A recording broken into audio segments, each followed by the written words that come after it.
মায়ের হাতের রান্না তো অনেক মজা, আপনাদের সাথে সেটা আমি শেয়ার করেছি। আজকে আমি যেটা করতে যাচ্ছি সেটা হচ্ছে আমার শাশুড়ি আম্মুর হাতের কাচ্চি বিরিয়ানি রেসিপি। এটাও কিন্তু খুব মজা।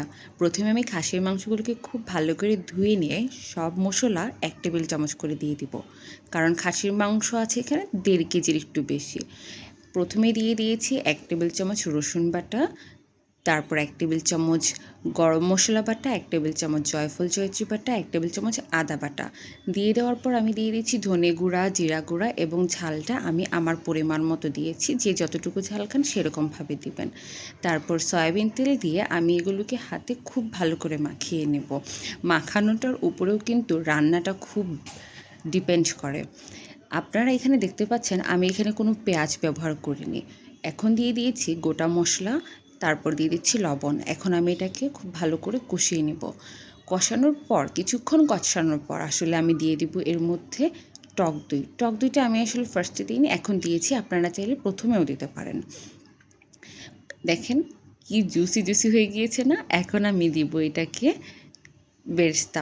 বেরেস্তার পেঁয়াজটা ফার্স্টে না দিয়ে এরকম বেরেস্তা করে দিলে খেতে খুবই মজা হয়। তা আমি বেরেস্তা দিয়ে কিছুক্ষণ নেড়ে চেড়ে উঠিয়ে নিয়েছি। এখন আমার পোলাও বসানোর পালা।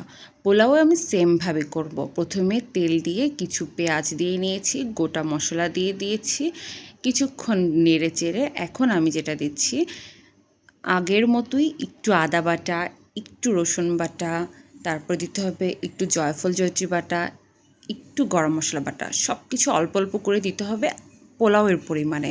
যেখানে আমি মাংসতে ব্যবহার করেছি তাই মাংসের পরিমাণে আবার দিলে হবে না, খুব বেশি হয়ে যাবে। তারপর দিয়ে দিয়েছি একটু ধনে গুঁড়া।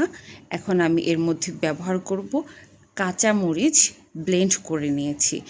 ডিরেক্ট কাঁচামরিচটা ব্যবহার না করে আমি কাঁচামরিচ ব্লেন্ডটা ব্যবহার করব। এখন প্রথমে এখানে আমি কিছুক্ষণ কষিয়ে নিচ্ছি। কষানোর পর কাঁচামরিচটা ব্যবহার করব আর কি।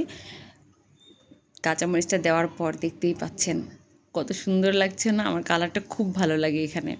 তারপর কিছুক্ষণ কষিয়ে নিয়ে আমি দিয়ে দিচ্ছি পোলাওর চালগুলো। পোলাওর চালগুলো কিছুক্ষণ ধুয়ে রেখে দিয়েছিলাম আগে থেকেই।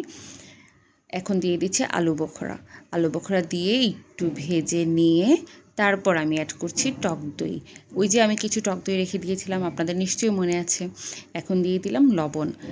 সব কিছু মিশিয়ে একটু ভেজে নিয়ে দিয়ে দিলাম গরম ফুটন্ত পানি। সেই পানিতে আমি সুন্দর মতো আমার পোলাওটাকে করে নিয়েছি। এখন আমি মিক্স করার পালা, দিয়ে দিচ্ছি খাসির মাংসগুলোকে। সবগুলো সুন্দরভাবে দিয়ে মিক্স করব। মিক্স করে কিছুক্ষণ দমে রাখতে হবে। ও মেইন ইনগ্রিডিয়েন্টস তো ঘি। তারপর দেখতেই পাচ্ছেন ঘি দিয়ে দিয়েছি। ঘিটাই তো হচ্ছে বিরিয়ানির মজা, তাই না? দেখেন আমার গরম গরম বিরিয়ানি। আমার তো এখন ভয়েস দেওয়ার সময় আবার খেতে ইচ্ছে করছে। বিরিয়ানি আমার এত পছন্দ, কি বলবো। কেমন লেগেছে অবশ্যই জানাবেন। ধন্যবাদ।